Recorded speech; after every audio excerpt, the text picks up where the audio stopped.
Talksport can confirm that Pedro Neto is on the transfer radar of Arsenal, Man City, Tottenham Hotspur and Newcastle. Wolves want to sell the player at 60 million and they will be listening to offers around that fee this summer. Welcome back to the Cossy Arsenal podcast. My name is Cossy. We'll come back to a brand new video.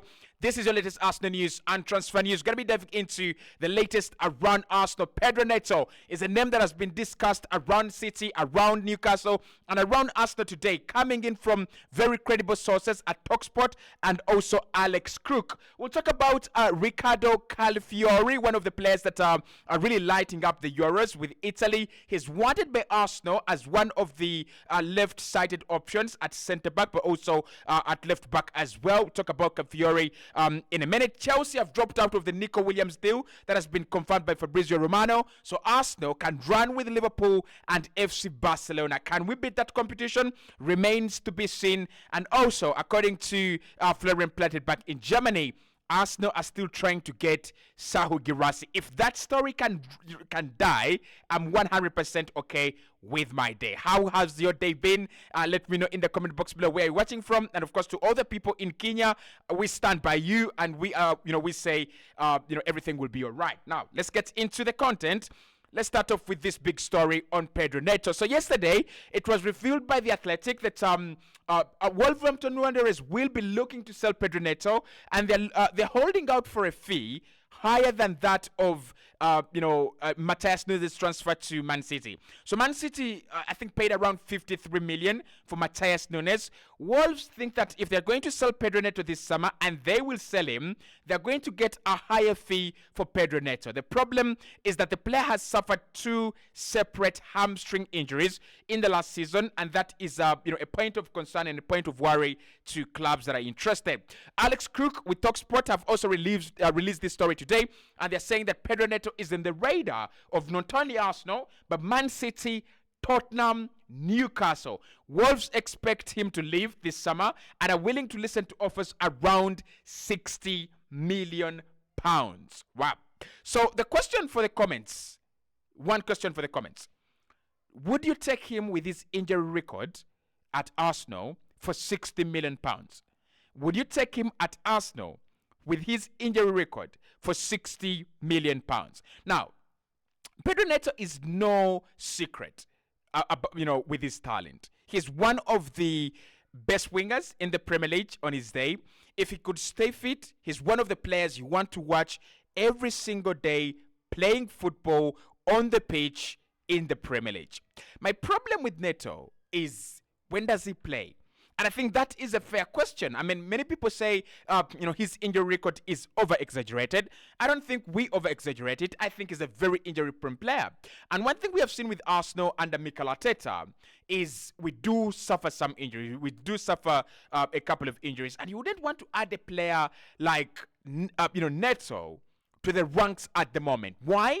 Because you have players like Zinchenko that are injury prone, Gabriel Jesus is injury prone, and at the moment we're looking at Gabriel Jesus as the immediate backup to Bukayo Saka. So if Saka picks up an injury and Gabriel Jesus is an injury prone backup, and you sign Pedro Neto, who is an injury prone backup, that wouldn't make a lot of sense to me. I wouldn't really say he is a bad signing, but for me, I think Arsenal could do better than Pedro Neto. For 60 million pounds, that is a no-brainer. That is like, just walk away. It's a no-brainer. Don't do that deal. Don't even listen. Just walk away. Now, I'm very intrigued to see what the future of this deal is going to be. There's Man City, there's Newcastle, and there is Arsenal and Tottenham. All these clubs really need a winger, and I think City will eventually sell Grealish to maybe another club, and we might see Neto come in to replace Grealish. There is a line of thought, a school of thought, that if Pedro Neto played less games for a club like Arsenal or City, for a manager who can rotate him, I wouldn't see him at Newcastle, because at Newcastle he's going to be playing lots of minutes. It's going to be needed. He's going to be playing on that right hand side, adjacent to the likes of Gordon. So I don't see him actually thrive at Newcastle. He'll play a lot of games. At Tottenham Hotspur, now they do have Dejan Kulusevski, and they do have Johnson. So you think that if he goes in there, he's going to be able to manage his minutes under a manager like Ange Postecoglou. It's the same story with Arsenal. If he comes in at Arsenal, I think there is Martinelli there, there's Trossard there, there is Saka there, there's Gabriel Jesus and Fabio Vieira, who have all played in wide areas. And if Reece Nelson manages to stay, which I think is a very, very slim chance, but if he manages to stay, then if he manages to stay, then you have a couple of wingers. So I think his minutes can be managed, but that is not testament that his injuries can be managed with minutes being managed. That is my problem. He's a player that picks up injuries in different areas of his of his body. Hamstrings 2 last season, knee injuries around 2 in his career. Calf injuries, ankle injuries, head, shoulder injuries. He's a player that literally just picks up injuries in at a very, very frightening rate. But if Mikel Arteta likes him, and if the Arsenal medical team think there's nothing big there, we can actually work with him, we can actually work on him and work on his injury record, then I would take him at Arsenal. But in terms of price, now let's talk in terms of price.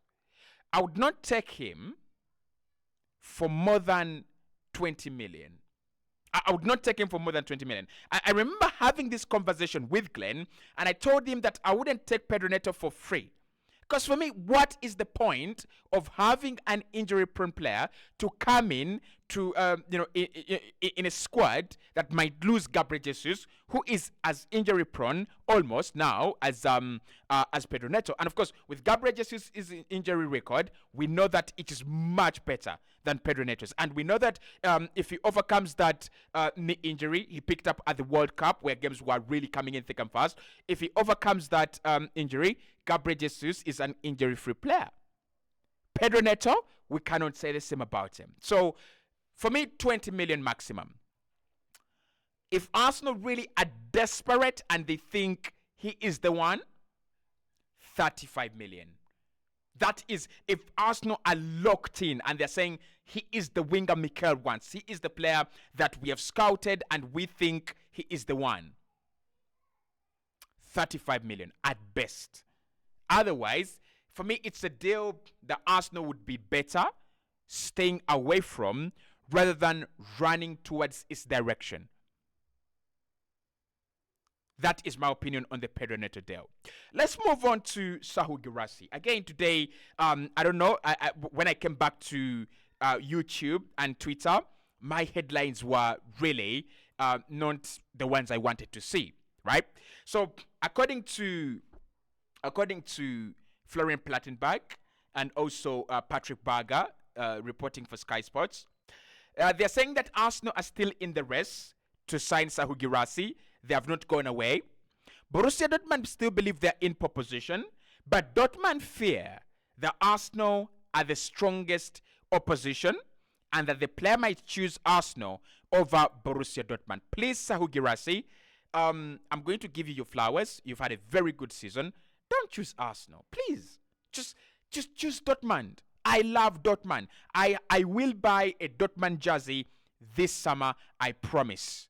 Please choose Dortmund. Don't choose Arsenal. Now, the question is, why don't I want Sahu Girassi? For me, when I did my rankings of strikers that Arsenal are looking at and strikers that Arsenal should sign, I looked at Sahu Girassi as a below average striker. And why I looked at him as below average is he has had so many seasons where he's been playing a lot of football and he's just showed up, right? He's just showed up one season, 28 goals, and all of us are expected to be, full of praise for Sahu Girassi.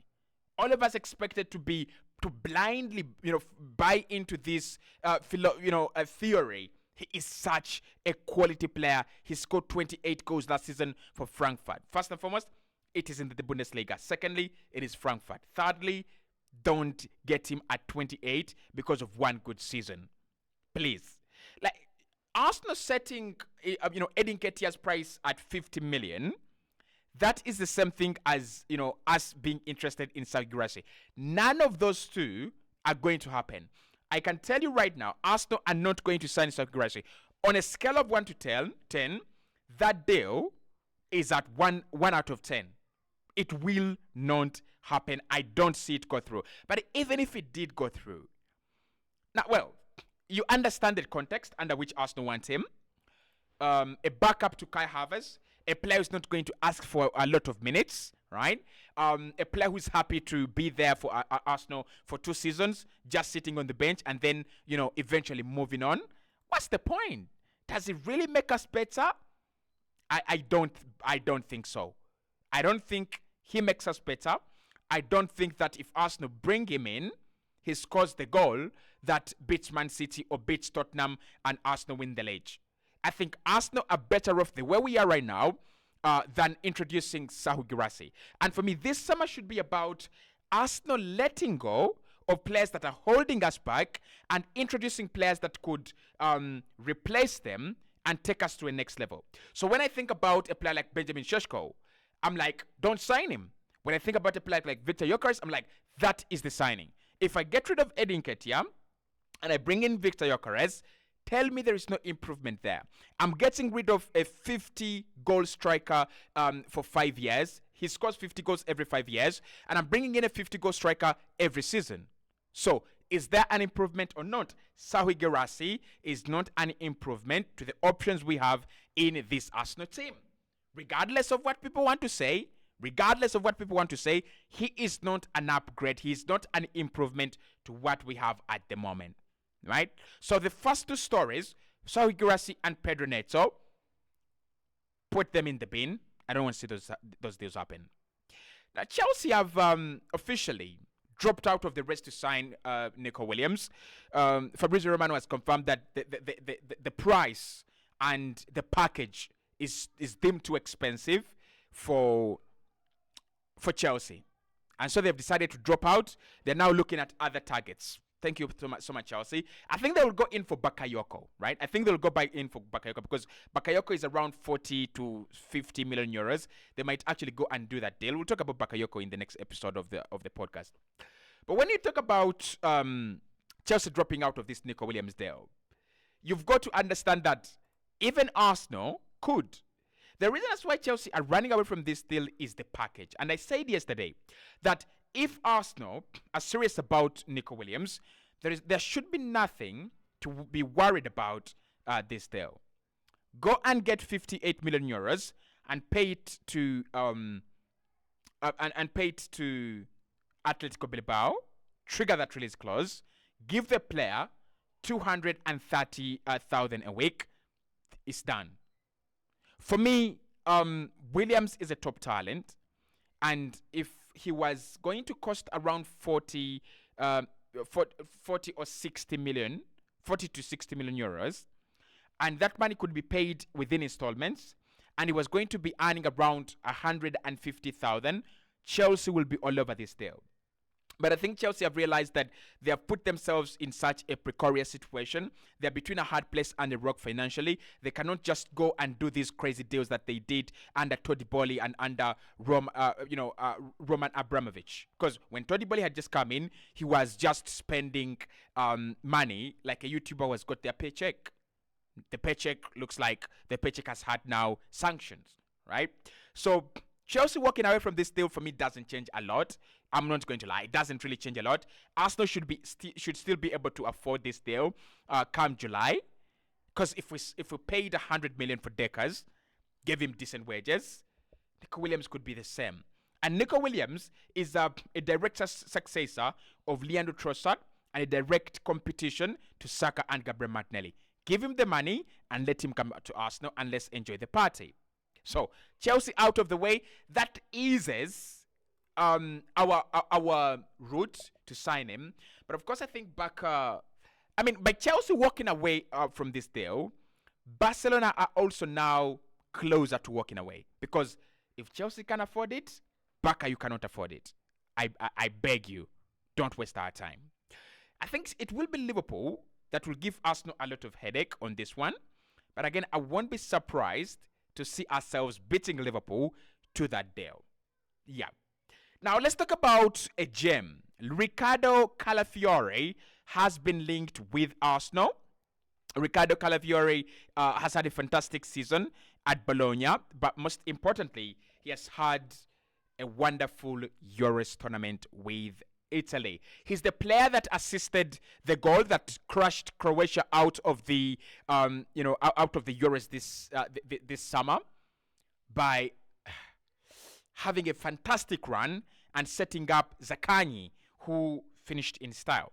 So reports from Nicolo Schira confirm that Bologna have been approached by Tottenham and Arsenal in the last few days regarding the transfer of youngster Ricardo Calafiore, and I can confirm that this is utter nonsense. So what is happening here is Calafiore is on the market, and many outlets know that he's going to be moving, but they don't know where he's going to be going. I think Calafiore, with Mickey van der Ven in that team, I can see Ricardo Calafiore at Tottenham. I don't think Arsenal are going to sign Ricardo Calafiore. I don't think we're going to spend 50 million on this guy.